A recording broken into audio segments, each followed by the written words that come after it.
নমস্কাৰ, মই দীপাংকৰ শইকীয়া। আজি মই আপোনাৰ সবাৰ আগত পুৰণা দিনৰ স্মৃতি স্মৰণ কৰি কিছু কথা ক'ব বিচাৰিছোঁ আৰু এনেকৈ মই কৈ যাবলৈ প্ৰয়াস কৰিম।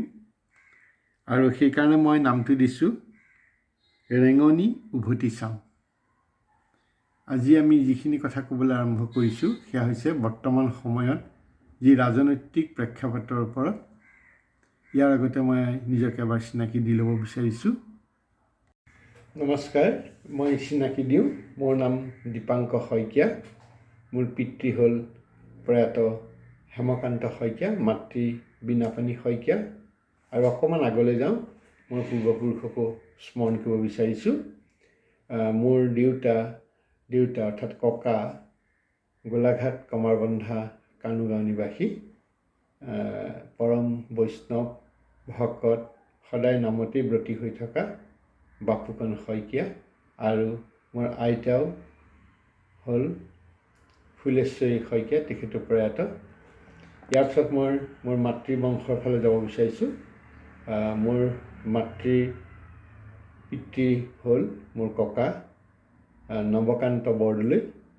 তেওঁ যোৰহাটত বাসস্থান আছে আৰু অৰিজিনেল তেওঁলোক তিয়কৰ মানুহ। আৰু তেখেতে গহপুৰ চাহ বাগানৰ পৰিচালক হিচাপে অৱসৰ লৈছিলে। আৰু মোৰ আইতা হ'ল গোলাপী বৰদলৈ। এইখিনি মোৰ অতি চমুকৈ মোৰ বংশৰ চিনাকি। যি নহওক, আজি মই এই ভিডিঅ'টি বনাইছোঁ। মই ইতিমধ্যে উল্লেখ কৰিছোঁ, নাম দিছোঁ ৰেঙনি উভতি চাওঁ। অৰ্থাৎ মোৰ বৰ্তমান বয়স 65 বছৰ অতিক্ৰম কৰিলে ফেব্ৰুৱাৰী 17 তাৰিখে। এতিয়া 66 বছৰত এদিনকৈ সোমাই গৈ আছোঁ। যি নহওক, আজি মই আপোনালোকৰ আগত ক'ব বিচাৰিছোঁ, বৰ্তমান সময়ত যি ৰাজনৈতিক পৰিস্থিতি সকলোৰে অৱগত যে অসমত বিধানসভাৰ নিৰ্বাচন হৈ গ'ল আৰু বিজেপিয়ে যথেষ্ট সংখ্যক ভোট পাই জয়লাভ কৰি চৰকাৰ গঠনৰ পিনে আগবাঢ়িছে। আজিৰ বিশেষত্ব হৈছে কোনো ৰাজনৈতিক বিশ্লেষণ নহয় বা ৰাজনৈতিকৰ ওপৰত কোনো বিশেষভাৱে আমি ক'ব বিচৰা নাই। এটা ঘটনাৰ ওপৰত ক'ব বিচাৰিছোঁ। সেইটো হৈছে যে এইবাৰ বিধানসভাত গোলাঘাট জিলাৰ খুমটাই সমষ্টিৰ যিগৰাকী বিধায়কে নিৰ্বাচিত হৈছে বিজেপিৰ পৰা, মৃণাল শইকীয়া, আপোনালোকৰ সকলোৰে জ্ঞাত। তেখেতে যিটো প্ৰক্ৰিয়াৰ যোগেদি নিৰ্বাচন এতিয়া হৈ আহিছে, সেই প্ৰক্ৰিয়াটোৱে বৰ আমাৰ মনত চুই গৈছে আৰু কিছু কথা পুৰণা কথা মনত পৰিছে। প্ৰথম কথা হ'ল কি, যে মৃণাল শইকীয়াই সামাজিক মাধ্যমৰ যোগেদি পোৱা তথ্য অনুসৰি বা দৃশ্যশ্ৰব্যসমূহৰ পৰা অনুসৰি আমাৰ অনুমান হ'ল যে মৃণাল শইকীয়াই নিৰ্বাচনত অৱতীৰ্ণ হৈ কোনো ধৰণৰ তথাকথিত প্ৰচাৰৰ সহায় লোৱা নাই। অৰ্থাৎ তেওঁ কোনো পোষ্টাৰ নাই, কোনো বেনাৰ নাই, কোনো সভা সমিতি নিৰ্দিষ্ট নাই। বৰং তেওঁ এখন চাইকেল লৈ সমষ্টিৰ বিভিন্ন অঞ্চলত ঘূৰি ঘূৰি মানুহৰ মাজত সোমাই তেখেতে ভোট দিব লাগে, ভোটৰ সজাগতা কৰিছে। মই ভোটৰ সজাগতা বুলি এইটো কাৰণে কৈছোঁ, তেখেতৰ মুখেদি শুনিছোঁ যে আপোনালোকে উপযুক্ত প্ৰাৰ্থীক ভোট দিয়ক, আৰু যদি ভাবে, অৰ্থাৎ তেওঁ যদি উপযুক্ত বুলি ভাবে তেওঁকেই ভোট দিব।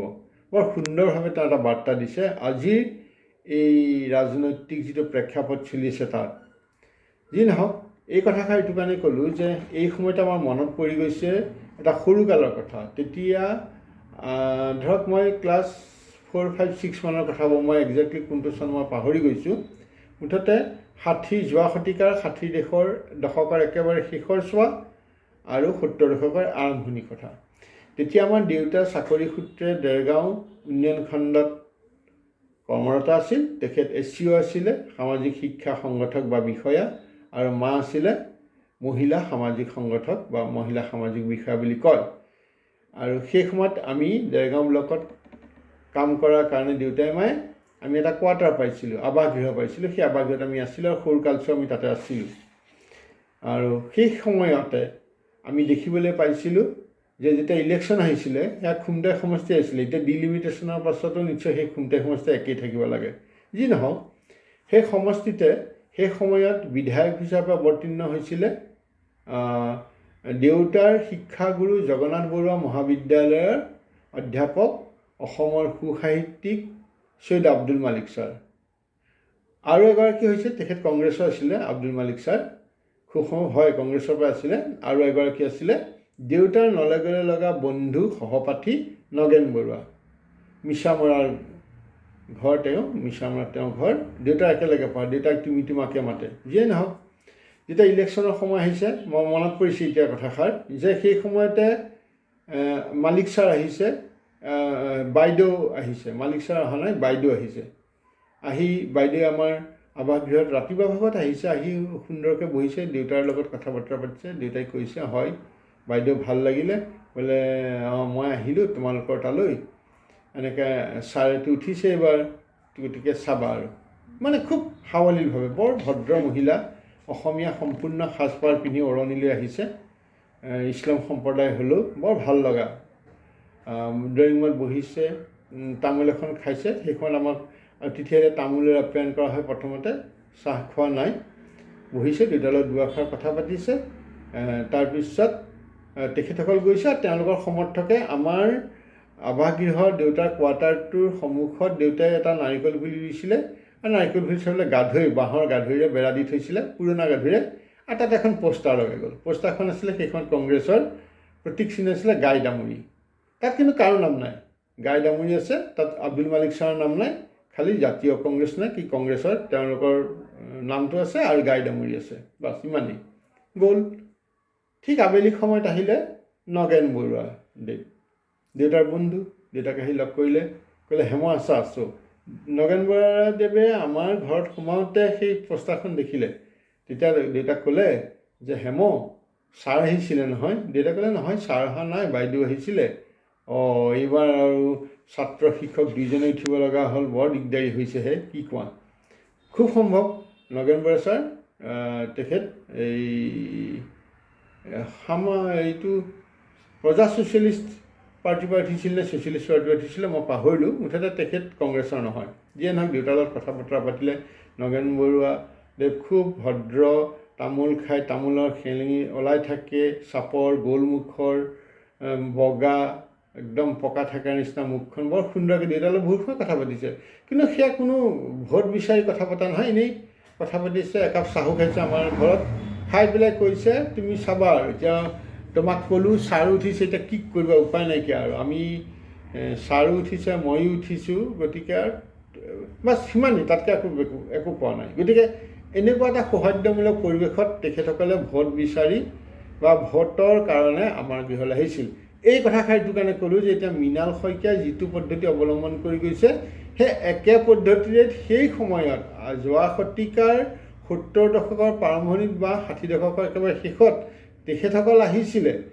আৰু মই জনাত নগেন বৰুৱা দেৱেও কোনো গাড়ী মটৰ লৈ অহা নিচিনা চাইকেল লৈ অহা যেন মোৰ অনুমান হয়, হয় চাইকেল লৈছিলে। খালি বাইদেউ এখন গাড়ী লৈ আহিছিল, যদি ক'ৰবাত গাড়ীখন থৈছিলে, থৈ পেলাই খোজকাঢ়ি আহিছিলে। গাড়ীত অহা বা এনেকুৱা এটা ধৰণৰ কোনো আমি পৰিৱেশ পোৱা নাছিলোঁ। যি নহওক, এই কথাষাৰ সেইকাৰণে ক'লোঁ, মোৰ মনত পৰি গ'ল। আজি খুমটাই সমষ্টিত মৃণাল শইকীয়া ডাঙৰীয়াই যিভাৱে উঠিবলৈ আহিছে বা যেনেকৈ তেওঁ জনসমাজত গৈছে, সেই সময়তো আজি ইমান বছৰ আগতো তেওঁলোক তেনেকৈ আহিছিল। এইটো এটা আদৰ্শৰ কথা। দ্বিতীয়তে এইখিনিতে মই এটা ব্যক্তিগত কথা কওঁ। মই তেতিয়া ক্লাছ 6ত পঢ়ি আছোঁ, মোৰ মনত আছে। মোৰ ৰাজনৈতিক জীৱন নহয়, মোৰ ৰাজনীতি নায়েই, ৰাজনৈতিক জীৱন বুলি কোৱাটো ভুলেই হ'ব। কিন্তু কেনেকৈ মই অকণমান নিৰ্বাচনৰ লগত সংযোগ হৈছিলোঁ, সেই কথাষাৰ ক'ব বিচাৰিছোঁ। মই ক্লাছ 6ত পঢ়ি থাকোঁতে আমাৰ ক্লাছ 6ৰ শ্ৰেণীকোঠাটো আছিলে দেৰগাঁও উচ্চতৰ মাধ্যমিক বিদ্যালয়ত মই পঢ়িছিলোঁ। সেই বিদ্যালয়ৰ অধ্যক্ষ প্ৰিন্সিপালৰ সন্মুখৰ, প্ৰিন্সিপালৰ ছাইডৰ এটা কোঠা আছিলে, মাজত এখন বাৰাণ্ডা বা কৰিডৰ আছিলে, সিফালৰ ৰুমটোত আমাৰ ক্লাছ 6 আছিলে। আমাৰ শ্ৰেণী শিক্ষক আছিলে চৈয়দ আজিজুল হুছেইন ছাৰ। তেখেত আমাক অসমীয়া পঢ়াইছিলে। সাহিত্য ৰচনা কিতাপখন এতিয়াও খুব মোৰ মনত আছে। তাত প্ৰাচীন সাহিত্য আছিলে। বৰিষৰ জলজনা শশৰ অভিজাল, সংহৰৈ সবাক দুৰ্বাৰ চমকাল। মহাপুৰুষ মাধৱদেৱৰ মোৰ ভুলে গৈছে, মহাপুৰুষ কৃপালুগুৰু শংকৰ গুৰুজনাৰ বিৰচিত কীৰ্তনৰ এফাকি তাত আছিলে, এটা পদ আছিলে। আৰু ইমান সুন্দৰকৈ আজিজুল হুছেইন ছাৰ বুজাইছিলে, তেতিয়া আমি আচৰিত হৈ গৈছিলোঁ। একদম সুন্দৰ শকত আৱত, মুখখন গোল, চুলি কেঁকোৰা, আৰু খতটো চিলিম খত বুলি কওঁ যিটো, সেই তেনেকুৱা ধৰণৰ বৰ সুন্দৰকৈ বুজাইছিলে। আপুনি ভাবিব নোৱাৰিব যে আপোনালোকে যে সেয়া এজন ইছলাম ধৰ্মৰ মানুহে শংকৰদেৱৰ কীৰ্তনৰ ঘোষা পঢ়াইছে। ইমান সুন্দৰ, অতি সুন্দৰ। মই এইটো কথা প্ৰাসংগিকভাৱে ক'লোঁ। এতিয়া মূল কথালৈ আহোঁ। সেই সময়তে ছাত্ৰ একতা সভাৰ নিৰ্বাচন হৈছে আমাৰ দেৰগাঁও উচ্চতৰ মাধ্যমিক বিদ্যালয়, আৰু খুব সেই বছৰতেই সদৌ-অসম ছাত্ৰ সন্থাৰ জন্ম হৈছে খুব সম্ভৱ, বা সদৌ-অসম ছাত্ৰ সন্থাৰ এটা ৰূপ লৈছে বুলি ক'ব পাৰি। যিয়ে নহওক, সেই সময়ত সদৌ-অসম ছাত্ৰ সন্থাৰ বুলি বেনাৰ হোৱা নাছিল, খালি দেৰগাঁও উচ্চতৰ মাধ্যমিক বিদ্যালয় ছাত্ৰ সন্থা। তাৰপিছত আহিলে ছাৰ, ক্লাছত আহিলে ছাৰ, প্ৰধান মানে ক্লাছ টিচাৰ। গতিকে আহি আমাক ক'লে যে এনেকৈ শিক্ষক ছাত্ৰ প্ৰতিনিধি লাগে, তোমালোকে কোনে কোনে উঠিব পাৰা। তাক সকলোৱে ক'লে তোমালোকে বাছা কোনোজন। তেওঁলোকে গোটেই ছাত্ৰ ল'ৰাকে মোক ক'লে দীপাংকৰ ছাত্ৰ প্ৰতিনিধি হওক। তেতিয়া ছাৰে ক'লে নহয়, জল হ'লে নহ'ব, নিৰ্বাচন হ'ব লাগিব, আৰু এজন উঠা। তাক কোনো নাই। তাৰপিছত উঠা, তোমালোকে কোনোবাজন উঠা, একো নহয়, মাজত ভাতৃত্ববোধ হিচাপে আমি কৰিম। তাৰপিছত এটা বেঞ্চৰ জন ল'ৰাক ক'লে, মই নামটো এই মুহূৰ্তত পাহৰি গৈছোঁ, তেওঁ উঠাই দিলে। যিয়ে নহওক, মই ঘৰত আহি দেউতাক ক'লোঁ যে দেউতা এনেকৈ কৈছে। দেউতাই হাঁহিলে। হাঁহি দেউতাই ক'লোঁ, অ' ভকত, এইবাৰ ইলেকশ্যন উঠিব। মানে মোক ভকত বুলি কৈছিলে ককাই, মানে বাপুকণ শইকীয়া, দেউতাৰ পিতৃয়ে মোক আগৰ পৰা অলপ দেউতাই ককাই নাম চাম গাওঁতে কিবা কিবি যাওঁ, মই লগত যাওঁ, ইটো সিটো সোধোঁ, নাম চাম গাঁৱত যাওঁ, সেইকাৰণে মোক ভকত বুলি কয়। যিয়ে নহওক, সেইটো এটা বেলেগ অধ্যায়, পাছত ক'ম। তাৰপিছত দেউতাই কি কৰিলে, এখন ধুনীয়া বগা কাগজ, ডাঠ কাগজ দেই, আজিকালি আৰ্ট পেপাৰ যিবিলাক কয়, সেই তেনেকুৱা দেউতাই স্কেটছ পেনেৰে তেতিয়া ৰঙা নীলা কৰি ছাত্ৰ প্ৰতিনিধি হিচাপে দীপাংকৰ শইকীয়াক ভোট দি জয়যুক্ত কৰে। ধুনীয়াকৈ দেউতাৰ হাতৰ আখৰ বৰ ধুনীয়া আছিলে, লিখি দিলে যে এইখন তই ক্লাছত দিবি। মই ক্লাছত গৈ লগাই দিলোঁ, আৰু কাৰো অনুমতি লোৱা নাই, আৰু লৈ পেলাই ক্লাছৰ এনেকৈ ওপৰ ব্ৰেক লগাই দিলোঁ। ক'ত লগালোঁ যে ক্লাছত সোমাই যিখন ৱাল মুখাকৈ আছে তাত লগাই দিলোঁ। আৰু ছাৰ আহিলে, ক্লাছ টিচাৰ আহি পেলাই ছাৰে ৰেজিষ্টাৰখন এনেকৈ থৈছে, কঁকালত এনেকৈ হাতটো দি এনেকৈ ওপৰত চাই পঢ়িছে, পঢ়ি হাঁহিছে। অঁ, দীপাংকৰ শইকীয়াই ইলেকশ্যন আৰম্ভ কৰিয়ে দিলে নেকি। আৰু মই অলপ বেয়াও লাগিলে, কিজানি ভুলেই হ'ল। তাৰপিছত কৈছে, নাই ঠিক আছে হ'ব। এনেকৈ থাকিলে, ইলেকশ্যন হ'ল, নমিনেশ্যনো দিলোঁ সেই সময়ত। তাৰপিছত ইলেকশ্যন হ'ল, ইলেকশ্যন ক্লাছতেই হয় তেতিয়া আমাৰ শ্ৰেণীতেই ভোট হ'ল। ফলাফল ওলাল, মই সৰ্বাধিক ভোট পালোঁ, মাত্ৰ সেই ল'ৰা যিজন মোৰ প্ৰতিদ্বন্দ্বী দিছিলে তেওঁৰ বেঞ্চৰখিনি মই নাপালোঁ। সেইটো কোনো মানে বেয়া পাই নহয় যে তেওঁলোকক চাই গুচি উঠিব লাগে, তেওঁলোকে ভোটটো সেই ল'ৰাজনক দিলে।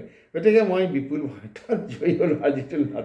তাৰপিছত মই সদায় কি হয়, প্ৰায় নহয়, সদায় নহয়, মাজে মাজে সভা হয় আমাৰ ছাত্ৰ একতা সভাৰ। সাধাৰণতে আমাৰ যিটো ৰিকেশ্যন বুলি কয়, সেই সময়ৰ আগৰ পিৰিয়ডটো নহয়, পাছৰ পিৰিয়ডটোত হয়। আমি গৈ তাতে বহোঁ, মই দুই এটা কথা শিকোঁ, বাছ হৈ গ'ল। আৰু মই ইমানখিনিলৈকে, তাত কোনো নিৰ্বাচনৰ বা ৰাজনৈতিক কোনো গোন্ধভাৱ নাই।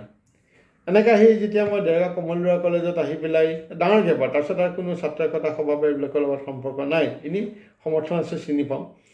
যেতিয়া অসম আন্দোলন হ'ল, তেতিয়া মই দেৰগাঁও কমলদৰা মহাবিদ্যালয়ত ৰসায়নত স্নাতক পঢ়ি আছোঁ, অৰ্থাৎ ৰসায়নত অনাৰ্ছ লৈ পঢ়ি আছোঁ, সন্মানিক লৈ। সেই সময়তে ছাত্ৰ সন্থা আন্দোলন হৈছে, গতিকে ছাত্ৰ সন্থা আন্দোলনৰ প্ৰতি এটা মোৰ আস্থা আছে, গভীৰ আস্থা আছিলে বিদেশী বিতৰণৰ ওপৰত। আৰু সেই সময়তে দেৰগাঁও উচ্চতৰ মাধ্যমিক বিদ্যালয়ৰ এগৰাকী শিক্ষক, তেখেতে হিন্দী শিক্ষক হৈছিলে, সুৰেন্দ্ৰ চন্দ্ৰ বৰঠাকুৰ আছিলে খুব সম্ভৱ। আৰু তেওঁৰ ল'ৰাটো আমাৰ লগতে পঢ়িছিলে, অজিত বৰঠাকুৰ। এই বৰঠাকুৰ ছাৰ মানে আছিলে কি, অম্বিকাগিৰি ৰাইচতে একদম ভক্ত। আৰু তেওঁ দাড়ি চাৰি ৰাখিছিলে, ৰাখি আৰু তেওঁ আন্দোলন শেষ হ'লে দাড়ি কাটিব, এনেকুৱা বুলি কথা ওলাইছিলে, হয় নাই নাজানো। এদিন ছাৰে মোক পাই পেলাই চাইকেল আমি ক'লে, অম্বিকা ৰায়চৌধুৰীৰ বিষয়ে ক'লে, দৰ্শন ক'লে, মই বৰ আকৃষ্ট হ'লোঁ তেওঁৰ জাতীয় প্ৰেম, জাতীয়তাবাদৰ ওপৰত। এনেকৈ থাকিলেও আন্দোলনত সক্ৰিয় নহয়, চবেই কৰিলে ময়ো যাওঁ, বা সিমানেই। তাৰপিছত মই যেতিয়া গুৱাহাটী বিশ্ববিদ্যালয়ত পঢ়িবৰ কাৰণে আহিলোঁ, BSc পাছ কৰাৰ পাছত, সেই সময়ত গুৱাহাটী বিশ্ববিদ্যালয়ত আন্দোলনৰ কাৰণে এবছৰ গেপ আছিলে। গতিকে মই জ্ঞানদেৱীৰাম বৰুৱা আইন মহাবিদ্যালয়ত মই যোগ দিলোঁ আৰু পঢ়িলোঁ। আৰু তাত পঢ়োঁতেই ছাত্ৰ সন্থাৰ বিভিন্ন ল'ৰা ছোৱালীৰ লগত সম্পৰ্ক হ'ল গভীৰভাৱে। আৰু আবু ইফতিকাৰ নাছিৰ হাজৰিকা বুলি এজন আছিলে, ছাত্ৰ সন্থাৰ এই মেগাজিন চাইছিলে, পাছলৈ তেওঁ ECS বিষয়া হৈছে। তেওঁৰ ওচৰত গ'লোঁ, কিবাকিবি ছাত্ৰ সন্থাৰ আলোচনীতে মই দেৰগাঁৱলৈ পঠিয়াই দিওঁ, এনেকুৱা থাকিলে। তাৰপিছত তাতে কি হ'ল, জ্ঞানদেৱীৰাম বৰুৱা JB ল কলেজ বুলিখন কয়, তাৰ ছাত্ৰ সন্থাৰ নিৰ্বাচন হ'ব। নিৰ্বাচনৰ আগে আগে এটা মহাবিদ্যালয় ছাত্ৰ সন্থাৰ গোট হয়, সেই গোটটো ইলেকশ্যন নহয় কিন্তু চিলেকশ্যন। আৰু তাতে মোক চিলেকশ্যন কৰিলে সাংগঠনিক সম্পাদক হিচাপে। আৰু লগত এতিয়াৰ অভিনেতা জয়ন্ত ভাগৱতী খুব সম্ভৱ সভাপতি নে সম্পাদক আছিলে, নেকিবুৰ জামান আছিলে, তেওঁ গুৱাহাটী ছাত্ৰ সন্থাৰ লগত অতি জড়িত সভাপতি আছিল নেকি, তেওঁ আছিলে। তাৰপিছত এগৰাকী গগৈ বুলি আছিলে, মই পাহৰিলোঁ, জিৰি গগৈ আছিল নেকি নামটো, তেওঁ আছিলে এগৰাকী। আৰু কুশল শৰ্মা বুলি এজন নলবাৰীৰ এজন ল'ৰা আছিলে, কুশল নে কি শৰ্মা আছিলে পাহৰিলোঁ নামটো একজেক্টলি, খুব ভাল। তেতিয়া মই বাৰবাৰী খাৰঘুলিত থাকোঁ, সেই ৰাতি ক্লাছ কৰি খোজকাঢ়ি আহোঁতে তেওঁলোকৰ লগত আহোঁ, কথা পাতি আহোঁ, এনেকৈ বাছ সিমানেই। তাৰপিছত পৰৱৰ্তী অৱস্থাত যেতিয়া মই গুৱাহাটী বিশ্ববিদ্যালয়ত ৰসায়নত স্নাতকোত্তৰ শ্ৰেণীত নামভৰ্তি কৰিলোঁ, সেই সময়তো ছাত্ৰ সন্থাৰ ল'ৰাবিলাকৰ লগত বিশেষকৈ ঋষিনাথ চাংমাই নাম ল'বই লাগিব, তেওঁ JB ল কলেজত আইন পঢ়িছিলে, অৰ্থনীতি বিভাগৰ ছাত্ৰ আছিলে। তেওঁ ছাত্ৰ সন্থাৰ খুব ভাল সক্ৰিয় কৰ্মী আছিলে। তেওঁ মোক কিছু কথা আনি ছাত্ৰ সন্থাৰ মাজলৈ আনিলে, মানে কোনো নেতা নহয় আৰু জাষ্ট কামখিনি কৰাৰ কাৰণে কিবা কিবি কাৰণে। এনেকৈ মই ছাত্ৰ সন্থাৰ বিষয়ববীয়াসকলৰ লগত হ'ল, ললিত ৰাজখোৱা দা আছিলে, পাছত আমাৰ সভাপতি হৈছিলে ভৰত নৰহ আছিলে। এনেকৈ বিভিন্ন ধৰণৰ লগত কথা বতৰা পাতোঁতে এটা সদৌ অসম ছাত্ৰ সন্থাৰ বিভিন্ন অনুষ্ঠানবিলাকত মই যোগদান কৰিলোঁ, কোনো ইলেকশ্যন খেলা নাই। সেই সময়ত ৰাসায়ন বিভাগত ছাত্ৰ প্ৰতিনিধি আছিলে, আমাৰ লগৰে গণেশ চৌধুৰী উঠিছে, তেওঁ বিনা প্ৰতিদ্বন্দ্বিতাৰে তেওঁ জয়ী হৈছিলে। বৰ সুন্দৰ ভাল, তেওঁ সুন্দৰভাৱে তেওঁ নিয়াৰিকৈ কামখিনিও কৰিছিলে। গতিকে সেইখিনি, এতিয়া মই আজি কথাখিনি ভিডিঅ'টোত এইখিনি কথা কৈছোঁ যে আজি যিটো অৱস্থা, আৰু তেতিয়া মই একেবাৰে সৰু ল'ৰা, কিমান হ'ব, মই 12 বছৰ 11 বছৰ 12 বছৰ সময়ত বা তাৰো আগতে মই পোৱা যিটো ৰাজনীতিৰ যিটো প্ৰভাৱ বা ৰাজনীতিৰ যিটো টেষ্ট, সেইটো আজি মই এই মুহূৰ্তত পাইছোঁ কেনেকৈ যে বোকাখাটৰ পৰা যিগৰাকী উঠিলে তেখেতৰ যিটো প্ৰক্ৰিয়া, সেই প্ৰক্ৰিয়াটো মোক আকৃষ্ট কৰিছে। গতিকে এইখিনি কথা বনালোঁ, আপোনালোকে বেয়া নাপাব, মই মনৰ কথা এনেকৈ কৈ যাম মাজে মাজে। নামটো দিছে কেনে ৰেঙনি উভতি চাওঁ। নমস্কাৰ।